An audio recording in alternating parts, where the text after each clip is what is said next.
Bonjour à toutes et à tous, bienvenue dans ce nouveau webinaire organisé par Phoenix. Aujourd'hui, on va s'intéresser à la thématique du label anti-gaspillage. On le fait maintenant parce que en fait, ça fait presque 1 an qu'il a été lancé, c'était en mars 2023 par le ministère de la Transition écologique. On avait déjà dédié un webinaire à ce sujet il y a à peine 1 an. On avait accueilli la chef du cabinet du ministère. On avait accueilli aussi Bureau Veritas sur l'aspect audit et puis le Leclerc de Saint-Grégoire qui était à ce moment-là le premier magasin de l'enseigne qui avait été labellisé. On pourra vous partager le lien de ce webinaire dans le chat. Donc aujourd'hui au programme, on va pas revenir dans les détails du label parce que donc on avait déjà fait un webinaire dédié.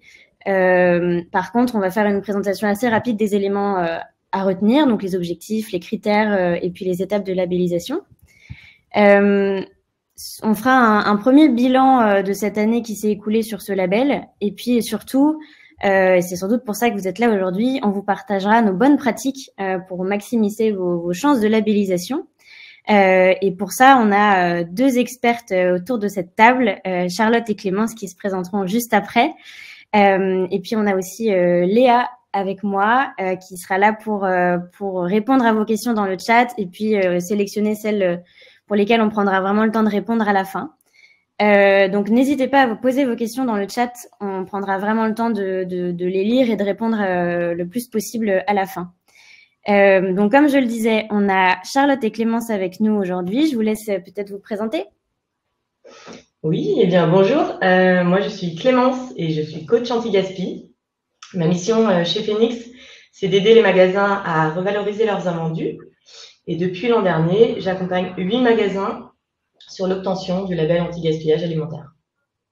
Et bonjour à toutes et à tous, je m'appelle Charlotte, je suis responsable régionale chez Phoenix à Nantes et je fais partie du groupe de travail en interne chez Phoenix qui est dédié au label anti-gaspi.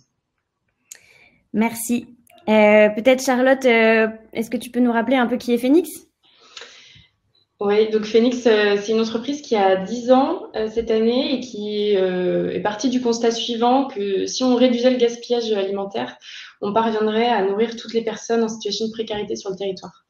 Et depuis, donc la mission chez Phoenix, c'est d'accompagner tous les acteurs de la production, de la distribution alimentaire, donc en particulier les GMS, sur la réduction des invendus par différentes filières de revalorisation qui vont être le don notamment avec plus de 2200 associations qui sont partenaires en France.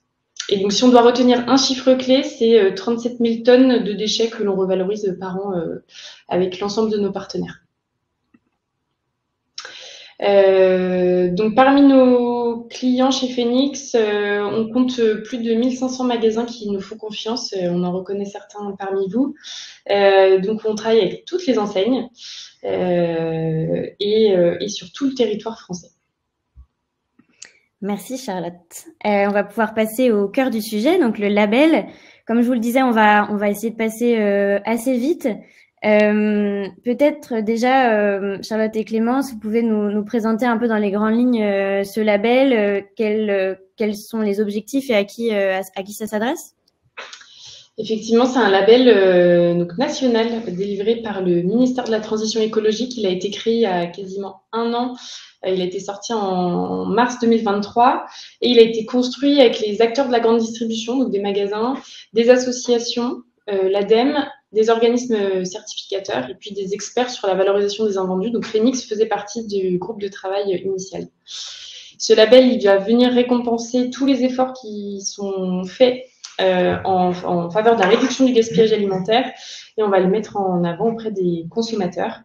Et pour le moment, il s'adresse à 3 types d'acteurs, donc les acteurs de la grande distribution, les métiers de bouche et les grossistes. Parfait, merci. Maintenant sur le fonctionnement du label, quels sont les différents niveaux de certification et les critères majeurs? Donc peut-être déjà les niveaux de certification. Oui, alors déjà, ce que je voulais redire, c'est que c'est un label qui était valable 3 ans et qui était volontaire. C'est vraiment le magasin qui choisit de se faire labelliser. Donc là aussi, la date de l'audit est fixée en amont avec l'organisme certificateur. C'est pas un contrôle inopiné. Donc dans ce label, il y a 3 niveaux de reconnaissance. qui vont venir récompenser un niveau d'engagement plus ou moins élevé dans la lutte contre le gaspillage alimentaire et dont la note la plus élevée sera de 174 points. Donc, il y a 3 niveaux de reconnaissance. Le premier, avec une étoile, va venir saluer une démarche qui est globale, initiée au niveau des équipes dans le magasin, et une prise de conscience, voilà, de manière générale. C'est à partir de 30 points. Lorsque le magasin aura une notation supérieure à 60 points, il aura donc le deuxième niveau, le 2 étoiles, le niveau maîtrise, qui là viendra attester d'une démarche ciblée qui s'inscrit dans la durée et avec un palier supplémentaire.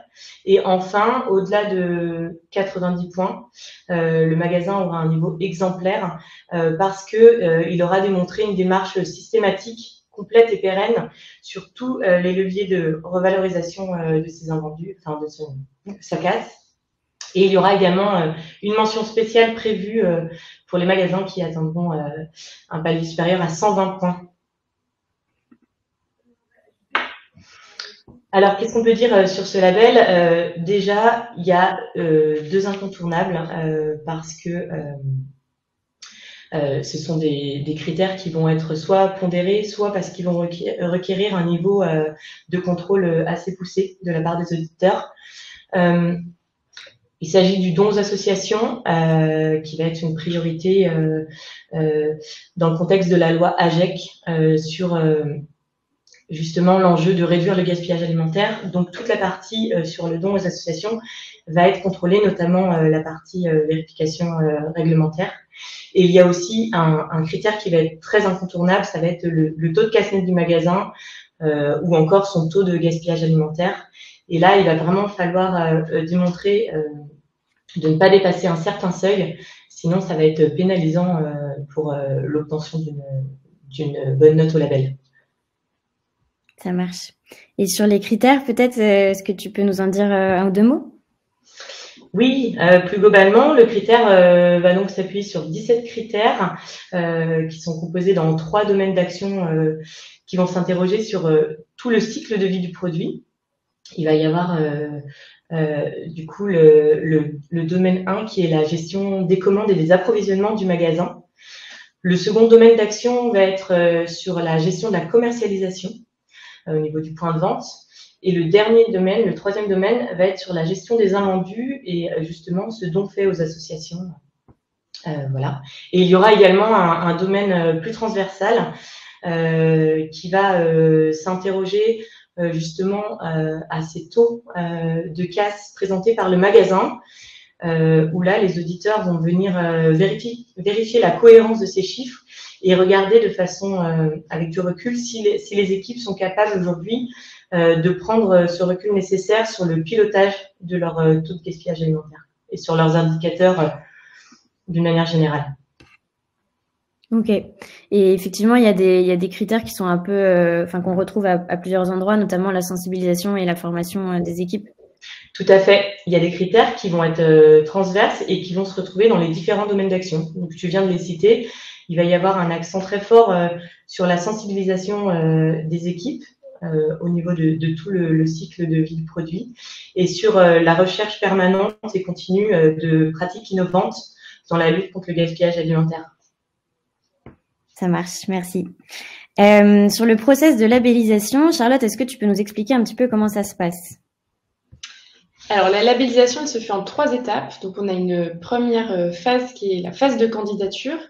Donc, sur cette étape, le magasin va envoyer à son organisme certificateur 3 documents clés. Ceux qui préparent le label en ce moment les connaissent bien, c'est l'annexe B, C et D, c'est le nom qu'elle porte. Donc, l'annexe B, c'est une fiche de renseignement, simplement, sur le magasin. L'annexe D, c'est une déclaration sur l'honneur du respect de la réglementation en vigueur. Et l'annexe C, c'est le plus gros morceau, c'est le diagnostic initial qui est fait, qui doit dater de moins d'1 an pour le magasin, sur l'ensemble des critères dont parlait Clément juste avant, et notamment sur les chiffres de taux de casse-net, donc les seuils de gaspillage alimentaire. Et il contient aussi, cette annexe sociale contient aussi le plan d'action qui est mis en place par le magasin sur le gaspillage alimentaire. Ça, ce sont les 3 documents que l'on envoie donc aux organismes certificateurs pour la candidature. Ensuite, il y a la phase d'audit. Donc, on prend le rendez-vous pour le jour de l'audit avec l'organisme certificateur agréé. L'audit va durer entre une demi-journée et un jour et demi selon la surface du magasin. Et là, donc, on présente aussi un autre dossier qui est constitué de l'ensemble des pièces justificatives sur les critères. On en parlera tout à l'heure. Et donc, ce dossier, vous pouvez aussi l'envoyer en amont pour que l'auditeur puisse se familiariser avec vos documents. C'est aussi possible de l'envoyer en amont. Et enfin, donc la labellisation, c'est le jour J de l'audit. Donc, l'auditeur vient sur place et ensuite, le certificat de labellisation, si tout se passe bien, est émis dans les semaines qui suivent et le label est valable 3 ans. Il faut noter un audit de suivi annuel sur ces 3 ans malgré tout. Top. Peut-être un petit zoom sur l'audit. Charlotte, tu peux nous dire, toi qui en as suivi plusieurs, comment ça se passe? Oui, Clémence, si tu veux détailler ce point. Oui, tout à fait. Alors, donc cet audit, on l'a dit, c'est un audit très opérationnel. Donc, l'audit, il va démarrer généralement par une réunion d'ouverture afin de rappeler les objectifs et la méthodologie de l'audit. L'auditeur va donc passer en revue l'ensemble des domaines d'action et des critères qu'on a énoncés un petit peu plus tôt en suivant un plan d'audit. D'ailleurs, un plan qui peut être tout à fait être communiqué en amont au magasin. Là, l'auditeur, il va être accompagné du référent label sur le point de vente et éventuellement d'un ou deux autres interlocuteurs qui seraient désignés par le magasin pour répondre aux questions. Donc, cet audit très opérationnel, une grande partie va se faire sur le terrain, donc dans les rayons, dans les réserves, et l'auditeur va vérifier que la démarche, elle est connue et portée collectivement. Donc, l'auditeur, il peut être amené à interroger des collaborateurs en rayon, des clients, et il y aura même un temps dédié pour interroger une association partenaire. Voilà, il va être régulièrement demandé au magasin d'appuyer ses pratiques quotidiennes par des documents ou des procédures rédigées. Voilà, et il y a des pièces justificatives qui vont être demandées tout au long de l'audit. Et donc, comme le disait Charlotte, une partie peut être préparée en amont et partagée à l'auditeur avant l'audit pour gagner du temps le jour J et d'être totalement préparé. Et également, effectivement, ensuite, vont être prévus 2 audits de suivi, respectivement au bout de 1 an et 2 ans, qui vont être bien plus courts. Hein. Il ne s'agira pas de reparcourir l'ensemble de la grille de label. Ils vont consister en une vérification du diagnostic 1 an après l'année écoulée. Donc, voilà, le magasin, pour ces audits-là, remettra à jour son diagnostic initial et refera le calcul de son taux de casse net. Et donc là, il faudra qu'il redécrive un peu les actions menées, ce qu'il a prévu pour les actions à venir et éventuellement les difficultés qu'il a pu rencontrer pour mettre telle ou telle action d'anti-gaspillage en place. Super, c'est très clair. Merci Clémence, c'était à toi que je voulais m'adresser au départ. Alors, on a fait un petit tour sur la présentation du label. On va pouvoir passer au bilan, notamment en ce qui concerne les enseignes. Charlotte, peut-être, là c'est bien pour toi cette question. Est-ce que tu peux nous faire un premier petit bilan côté enseigne? Ouais, on est à 1 an du label, on souffle quasiment la première bougie. Et donc, c'est l'enseigne Leclerc qui a le plus de magasins labellisés aujourd'hui. Quasiment une vingtaine déjà avec la mention spéciale et plus de 25 au total. L'enseigne Carrefour aussi, on a 15, et puis on voit l'enseigne U et l'enseigne Intermarché qui déploient le label de plus en plus. Donc les premiers labellisés l'ont été assez récemment. Il y en a plein d'autres qui se préparent, notamment parmi nos clients. Donc toutes les enseignes sont vraiment sur ce sujet. On voit aussi des Franprix, Cora. Donc voilà, le bilan, c'est qu'après la mise en place du label, beaucoup d'enseignes se penchent sur ce label. Il est à la fois ambitieux et en même temps accessible. On le voit il y a souvent des bonnes notes quand les magasins se lancent dans la labellisation. Il est plébiscité par les consommateurs. Il y a une vraie sensibilité des clients sur ce sujet. Et puis, quand on vient en magasin tous les jours, on voit aussi que le fait de travailler la casse est un sujet qui est devenu prioritaire en magasin. Donc ça explique aussi cet engouement. Et une petite vision cartographiée de ces labels.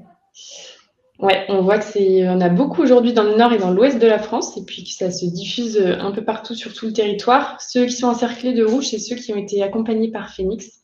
Donc on en a un certain nombre. On en a accompagné, aujourd'hui on a 26 magasins accompagnés par Phoenix qui ont été labellisés, et on en a encore plus de 60, entre 60 et 65 à venir. Donc on attend une nouvelle vague de labellisation pour cette année qui devrait arriver. Donc on travaille beaucoup avec nos magasins dessus. Voilà. Et donc on peut que vous encourager à vous lancer, ou en tout cas à aborder cette discussion pour commencer à y réfléchir, puisqu'il faut quand même quelques mois pour arriver jusqu'au bout. Yes, on y reviendra. Clémence, est-ce que tu peux peut-être nous parler un peu des bénéfices pour les magasins? Tu as commencé à en parler, Charlotte, mais voilà, nous dire pourquoi ça peut être intéressant de s'engager dans ce label. Il y a beaucoup de bénéfices qui sont remontés par les magasins aujourd'hui. Je dirais que le premier, c'est vraiment d'aller revaloriser les réalisations et pousser à l'amélioration continue des équipes. On le voit beaucoup dans les magasins. C'est une grande fierté que d'obtenir ce label. Il va s'inscrire aussi dans une démarche RSE, l'entreprise, point très important qui revient souvent aussi. Obtenir ce label, c'est obtenir un label gouvernemental, un label d'État. Et donc, ça va vraiment favoriser une communication sur l'anti-gaspi, une communication reconnue, et qui va permettre d'afficher du coup le niveau de maîtrise de son engagement anti-gaspi. Ce qu'on peut voir aussi, c'est que ça fera la différence pour les clients. Un magasin qui obtiendra ce label, les clients donc sont de plus en plus sensibilisés à l'anti-gaspillage alimentaire, et certains feront le choix de privilégier un commerce qui a le label anti-gaspillage alimentaire plutôt qu'un autre qui n'aura pas. Donc ça sera un vrai point de distinction entre magasins. Parfait, merci. Alors, on va pouvoir passer à la partie bonne pratique, puisque tu le disais, Charlotte, sur les 52 magasins labellisés, Phoenix en a accompagné un peu plus de la moitié même. Donc Clémence comme Charlotte, vous avez presque 1 an de label dans les jambes, donc vous avez déjà quelques conseils, je pense, à nous partager. Première partie dans ces bonnes pratiques, en amont de la candidature, est-ce que vous avez des conseils peut-être à nous donner, notamment avant de s'engager dans le label, est-ce qu'il y a des choses à savoir? Comment je peux savoir si oui ou non ça vaut le coup que je me lance dedans? Effectivement, il y a aucun critère rédhibitoire en soi, si ce n'est les non-conformités réglementaires. Ça concerne toutes les obligations du magasin, notamment il y en a beaucoup sur la pratique du don. Donc ça, c'est notre métier au quotidien. Il faut être carré sur les conventions de don, le plan de gestion de la qualité du don, avoir un référent de don en magasin. Toutes ces obligations légales, il faut être bien au clair dessus et bien carré dessus, puisque si elles ne sont pas respectées, ce sont des non-conformités réglementaires. Et donc si on a trop, le magasin n'est pas éligible au label. Ensuite, il n'y a pas de critères rédhibitoires. Néanmoins, Clémence l'a dit tout à l'heure, le taux de casse-net est très important. Il y a des seuils le seuil du taux de casse-net, en fait, est pondéré sur 50 points, ce qui est quasiment un tiers des points sur le label. Donc, c'est assez pénalisant, en fait, si ce taux de casse-net est trop élevé. Je vous donne peut-être un petit exemple, ça aidera à rendre les choses plus concrètes. Si on prend un magasin donc de type hypermarché qui fait plus de 2500 m² de surface, son taux de casse net doit être inférieur à 0,7% du chiffre d'affaires pour pouvoir prétendre à avoir quelques points sur ce critère. Et il faut qu'il soit inférieur à 0,5% du chiffre d'affaires si on veut avoir la totalité des 50 points. Voilà, et donc le taux de casse net, c'est le taux de casse brut auquel on retire les différentes filières de revalorisation, que sont le don, le stick, des paniers anti-gaspi, de l'alimentation animale par exemple. Super. Et peut-être sur la partie diagnostic, vous en avez dit quelques mots au départ, mais c'est indispensable de faire ce diagnostic? Ouais, le diagnostic initial, il est nécessaire et obligatoire puisqu'en fait, il fait partie du dossier de candidature. Donc, c'est ce qu'on appelle la fameuse annexe C. Et donc, il consiste à donner les taux de casse net global alimentaire et par rayon sur une période donnée, donc une période de 12 mois. C'est le magasin qui choisit sa période de référence. Et ensuite, il y a quelques questions qui sont aussi présentes sur cette annexe C qui concernent le plan d'action du magasin sur le gaspillage alimentaire et quels indicateurs de pilotage le magasin utilise pour suivre son gaspillage alimentaire. Donc le document, l'annexe C, elle est téléchargeable en fait sur le site du gouvernement, elle est accessible à tous. Nous, dans le cadre de notre accompagnement, on aide les magasins, bien sûr, à la remplir. Et d'ailleurs, c'est plutôt une pratique admise. Elle est même inscrite sur le document. En fait, si vous faites votre diagnostic initial avec un prestataire comme Phoenix, vous cocherez la case et vous mettrez le nom de votre prestataire dans ce document. Donc, c'est totalement admis de se faire accompagner sur ces sujets. Merci. Maintenant, sur la phase de préparatoire pour l'audit, est-ce qu'on arriverait à estimer à peu près combien de temps prend cette phase de préparation? Peut-être Clémence là-dessus? Oui, la fameuse question sur la temporalité. La grille d'audit, donc avec ses 17 critères répartis sur les 3 domaines d'action, elle est très complète. Donc, c'est super important que le magasin se soit préparé suffisamment en amont et qu'il ait préparé un dossier pour l'auditeur avec les pièces justificatives par domaine d'action.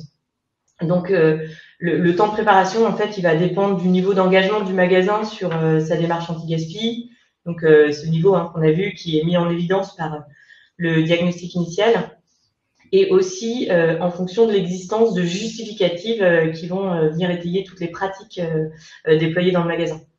Donc, voilà, ça va dépendre aussi si le magasin fait appel à un prestataire anti-gaspi qui va lui faire gagner du temps et aussi optimiser sa note.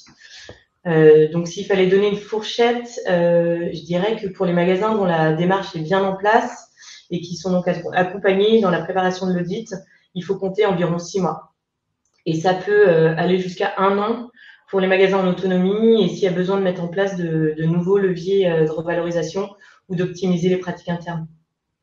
Ok, donc c'est un beau projet sur plusieurs mois. Oui. Et dans cette étape-là, à quel moment est-ce qu'on conseille de contacter les organismes certificateurs?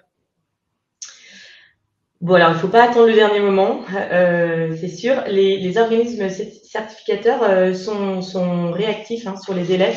On vous encourage tout de même à vous y prendre entre 1 et 2 mois avant la date désirée.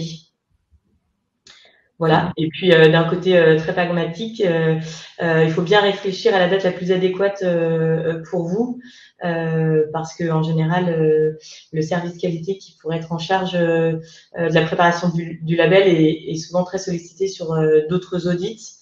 Il y a aussi d'autres événements qui rythment l'année d'un magasin, et donc, soyez stratégique dans la période pour passer cet audit.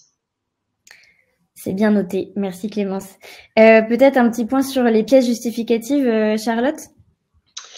Oui, elles sont nombreuses. Donc ça, c'est ce qui constitue en fait le dossier, pas de candidature, mais le dossier pour le jour de l'audit. En fait, on réunit un maximum de pièces en amont pour faciliter le travail des auditeurs et auditrices. Donc les pièces justificatives, elles sont nombreuses. Il n'y a pas de format imposé. Donc on travaille en bonne intelligence avec les magasins pour constituer le dossier en fonction des documents qui sont présents au magasin et des pratiques qui sont effectives en magasin.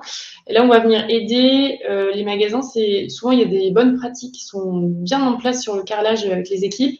Par contre, elles ne sont pas formalisées. Donc, on va faire un travail de formalisation sur ces pratiques existantes.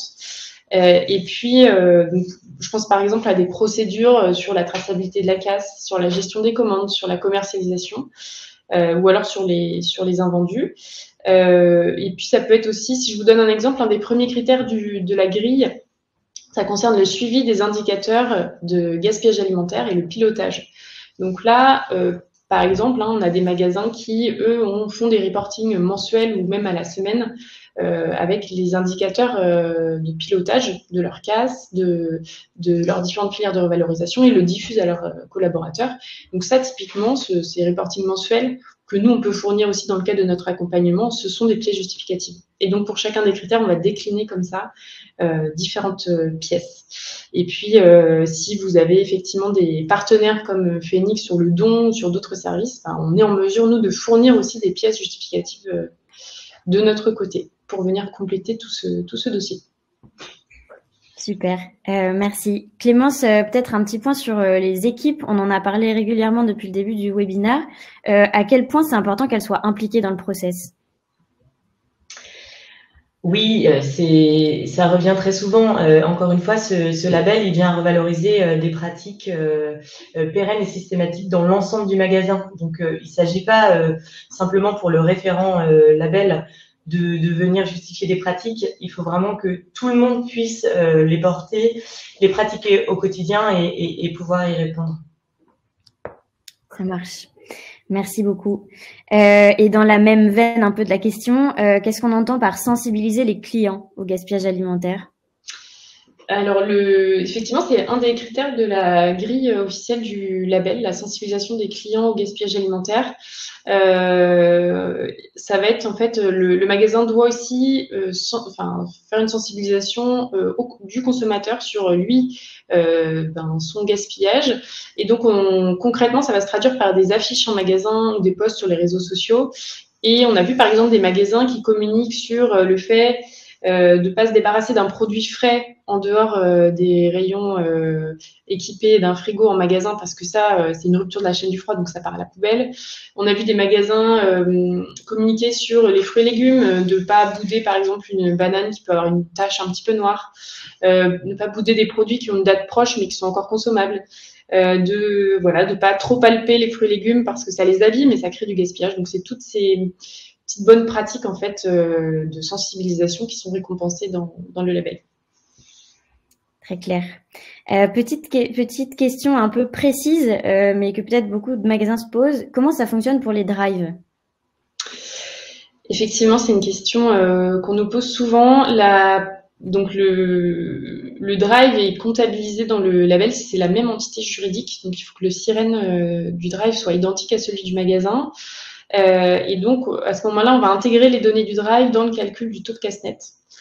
Mais dans le cas où on a un drive, un établissement dit 100% drive, donc un drive déporté par exemple, qui est totalement détaché du magasin, alors là, on l'exclut du périmètre du référentiel. C'est noté. Et puis, dernière petite question sur la préparation à l'audit. Est-ce que cette grille d'audit dont on se parle depuis le début de notre webinaire, elle est disponible? Et en plus, je crois que ça reboucle avec une question qui a été posée dans le chat. Oui, la grille ainsi d'ailleurs que tous les documents qui constituent le dossier de candidature sont disponibles sur le site du ministère. Cette grille peut être impressionnante de prime abord. D'où, encore une fois, l'intérêt d'être accompagné par un prestataire ou par son enseigne pour bien vulgariser les critères et bien comprendre les attentes et les pièces attendues. Et Léa vous partage le lien pour retrouver cette grille dans le chat. Merci pour cette partie. On passe maintenant au jour de l'audit que Clémence, que tu connais bien. Ce serait quoi tes principaux conseils pour que ça se passe très très bien le jour J? Oui, alors je dirais que ce qui est très important de façon très très basique, c'est d'avoir bien en tête cette fameuse grille d'audit et donc tous les critères sur lesquels l'ensemble des personnes vont être interrogées. Ça va véritablement montrer à l'auditeur que vous connaissez le sujet, que vous savez de quoi vous parlez, et ce sera beaucoup plus simple ensuite de fournir les réponses attendues. Donc, une autre bonne pratique qu'on a dit plusieurs fois, c'est de réunir tous les documents dans un dossier dédié pour simplifier le travail des auditeurs et de gagner en efficacité. C'est là aussi un signe que vous serez préparé. Notamment, n'oubliez pas de fournir l'ensemble des justificatifs sur la sensibilisation aux équipes. Hein.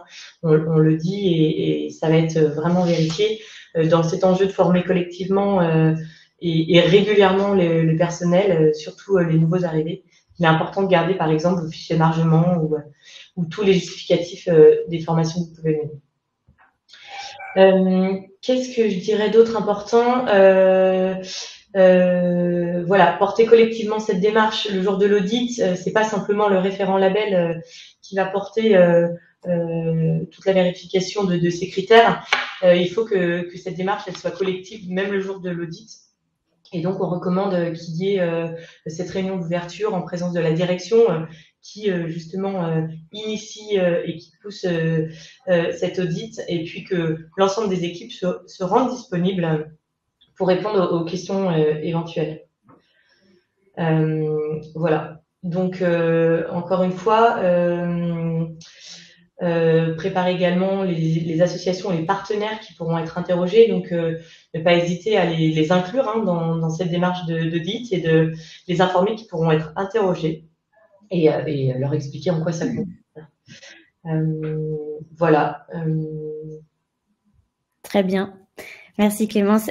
Justement là-dessus sur la partie un peu interview, est-ce que c'est le magasin qui va choisir à quelles associations et à quels membres du personnel l'auditeur vers lesquels il va se diriger et poser ses questions?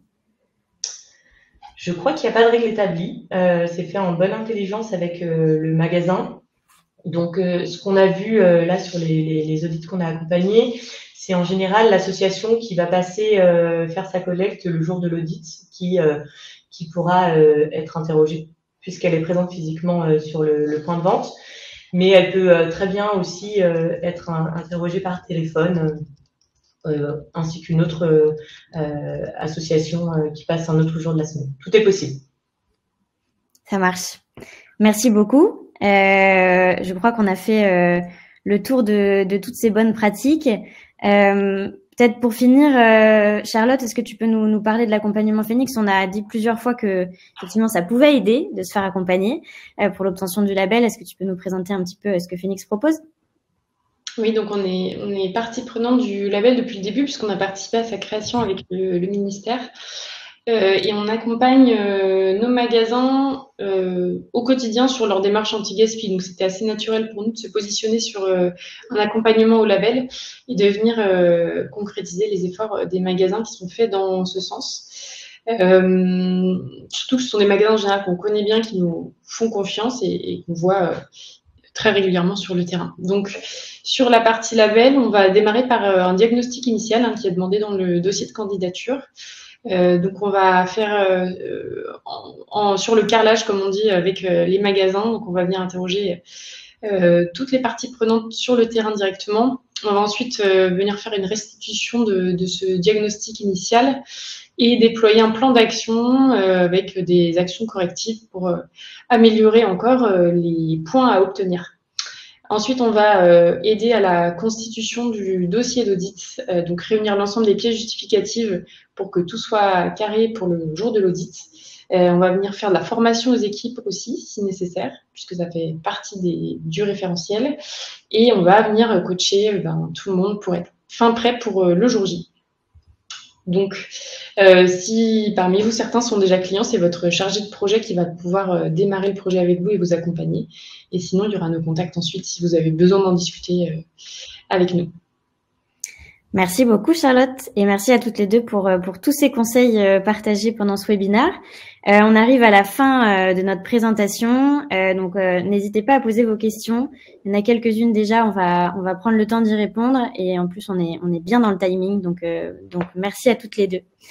Alors, il y a quelques questions sur les drives. Alors c'est quelque chose d'assez spécifique, je crois, Charlotte, et sur lesquels on creuse encore certains sujets.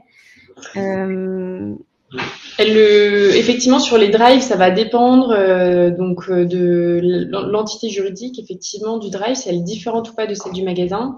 Donc c'est bien ça qu'il faut regarder. Donc on va regarder le sirène, si l'entité juridique donc est différente ou non, et ensuite vous pouvez aussi faire le choix de labelliser uniquement le magasin. Et donc pour le périmètre précis, en cas de doute, ensuite ce sont les organismes certificateurs qui peuvent donner leur avis sur le sujet. Voilà. Parfait, merci. Pour l'instant, on n'a pas. Alors, une question. Tac. On a une question là. Sur le coût de la prestation de l'accompagnement de Phoenix, alors ça c'est pareil, vaut mieux prendre contact directement avec nous là-dessus. Oui, on n'avait pas vocation sur ce webinaire à aller plus loin dans notre accompagnement et sur le coût, mais on peut en discuter en rendez-vous ensemble. Ça va dépendre aussi de la taille du magasin, et donc c'est important pour nous de pouvoir en discuter plus longuement, et ce n'était pas forcément l'objet du webinaire. Merci Charlotte. On a une autre question sur le coût. Donc l'accompagnement, tu as répondu, et donc peut-être sur celui de l'audit. Et donc à la suite des 3 ans, est-ce qu'il faut refaire un audit? Donc effectivement, nous on accompagne les magasins, donc c'est une première, c'est un premier accompagnement, et ensuite l'audit passe par les organismes certificateurs, donc qui établissent pour vous un devis, en général pour 3 ans. Donc pour l'audit initial et les audits de suivi. Et à la suite des 3 ans, il faut donc repartir dans une nouvelle démarche pour renouveler cet audit. Donc on refait un audit initial en fait au bout des 3 ans. Donc à ce moment-là, on recontacte les organismes certificateurs et on repart sur un contrat de 3 ans. Très clair, merci. Et on a une question sur le diagnostic initial. En quoi il consiste exactement ce diagnostic ? J'y réponds. Oui. Ouais. Donc sur le diagnostic initial, c'est ce qu'on appelle l'annexe C. Elle est téléchargeable sur le site du label qu'on a diffusé tout à l'heure.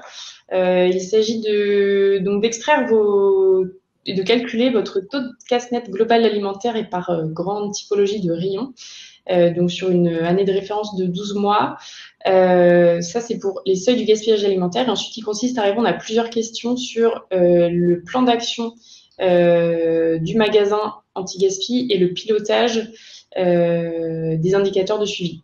Nous, on va un petit peu plus loin dans le diagnostic initial puisqu'on reprend toute la grille de référence du label, les 17 critères, et on vient évaluer l'ensemble de ces critères pour pouvoir situer le magasin, savoir où il en est dans sa démarche et pouvoir se dire qu'il y a des pistes d'amélioration pour aller chercher des points supplémentaires. Donc nous, de notre côté, on va reprendre l'ensemble de la grille de référence et on va travailler tous les critères avec le magasin. J'ai envie d'ajouter quelque chose sur le taux de casse-net. On l'a peut-être pas beaucoup évoqué. Comment il se calcule ce taux de casse-net? Donc la méthodologie du calcul, elle est bien précisée dans les annexes sur le diagnostic. Mais globalement, le magasin va partir de sa démarche, de son taux de casse brut, sur lequel il va venir retraiter l'ensemble des leviers de revalorisation qui sont mis en place dans son magasin. Donc concrètement, il va venir chercher l'ensemble des produits qui vont être proposés en anti-gaspi et revendus à moins 30% par exemple. Il va venir ensuite retraiter tous les dons qui ont été faits aux associations. Il va venir également retirer les paniers anti-gaspi s'il en met en place sur son magasin. Tout ce que ça lui a permis de retirer de cette démarche initiale. Et enfin, tous les produits qui pourraient être mis à l'alimentation animale. Voilà, donc on va venir retirer tous ces leviers-là pour qu'à la fin, il y ait véritablement un taux de casse-net, donc un taux de gaspillage qui va correspondre aux produits qui sont jetés à la poubelle. Voilà, c'est tout ce calcul-là qui est fait.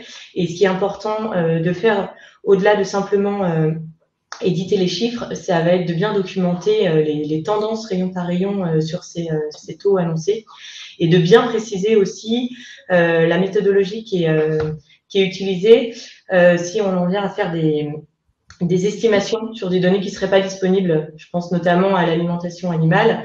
C'est pas forcément des flux qui sont tracés au sein des magasins. Et donc, si pour évaluer les montants générés par cette filière de revalorisation, voilà, indiquez bien comment vous avez fait pour estimer les volumes et les prix d'achat qui correspondent à ces denrées traitées.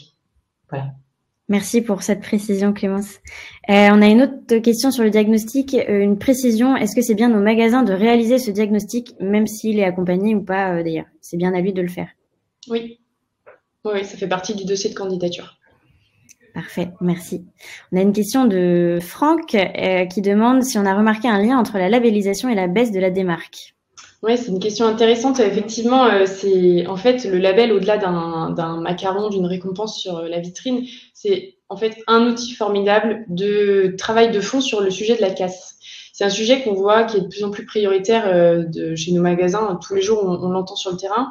Et donc, bien sûr, c'est un outil puisqu'on va venir retravailler tout le cycle de vie du produit. Donc, on va refaire un état des lieux de la casse, en fait, pour l'ensemble du magasin, sur l'ensemble des rayons. Donc, on va aller chercher sur la gestion des commandes, ensuite la partie commercialisation et ensuite comment sont retraités les invendus. Donc, c'est bien sûr, en fait, au-delà d'être une simple récompense des efforts fournis, c'est aussi un outil hyper important pour essayer et baisser la casse. Et on l'observe chez nos magasins partenaires, où après plusieurs ajustements, plusieurs plans d'action, on voit le taux de casse qui diminue. Et donc, forcément, c'est aussi une meilleure gestion et un résultat net qui peut augmenter derrière. Donc ça a un intérêt au-delà de la simple labellisation, bien sûr. Merci. Est-ce qu'il est possible de faire un audit blanc et est-ce que tous les organismes certificateurs le proposent? Ça, c'est une question plutôt pour les auditeurs, mais je veux la réponse. Je voudrais pas répondre à la place des organismes certificateurs. Il faudrait voir avec eux s'ils le proposent. Nous, en tout cas, on fait un diagnostic initial qui s'approche d'un audit. Après, on n'est pas du tout auditeur, on n'a pas du tout vocation à délivrer quoi que ce soit. Donc, nous, on va plutôt prendre la grille, regarder les critères et voir ce qui se fait en magasin. Donc, on va vraiment faire un travail sur le référentiel. Peut-être que s'il y a des organismes certificateurs parmi vous, peut-être qu'ils peuvent répondre dans le chat, mais en tout cas, on les laisse plutôt répondre à cette question. C'est possible parce qu'au-dessus, il y a quelqu'un a mis la liste des organismes certificateurs pour le label. Donc, voilà. Merci. Pour répondre au nom de Bureau Veritas, merci Stéphane de nous apporter sa réponse. On a également une question sur, donc, je vous la lis, y a-t-il également un suivi du taux de rupture ou du taux de disponibilité produit parallèlement au taux de casse net prévu dans l'obtention du label? C'est très spécifique comme question. Merci beaucoup de la poser. C'est pas écrit noir sur blanc, donc ça fait pas partie. C'est pas écrit noir sur blanc dans la grille du label. Ça peut faire partie de vos procédures de gestion de commande.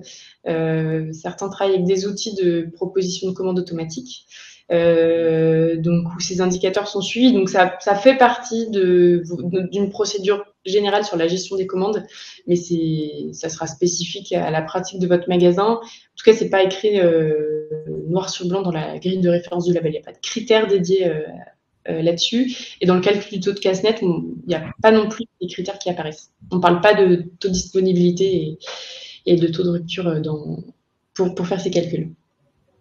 Merci Charlotte. Il est 11h58, on va prendre peut-être une ou deux dernières questions. Il y en a une. Alors, mon taux de casse net me donnerait une labellisation à 2 étoiles. Est-ce qu'il ne vaut mieux pas attendre d'avoir un taux de casse net un peu mieux avant de se lancer dans la labellisation? Tout dépend l'objectif de votre labellisation. Encore une fois, c'est un objectif d'amélioration continue, au-delà d'avoir une note et un niveau d'engagement. Après, on comprend bien que un magasin souhaite avoir la meilleure note possible.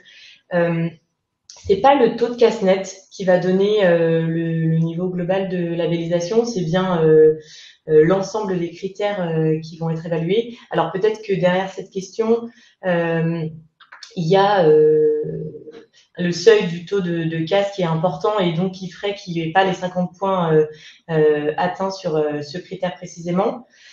Donc, est-ce qu'il faut attendre un petit peu pour avoir un taux de casse net?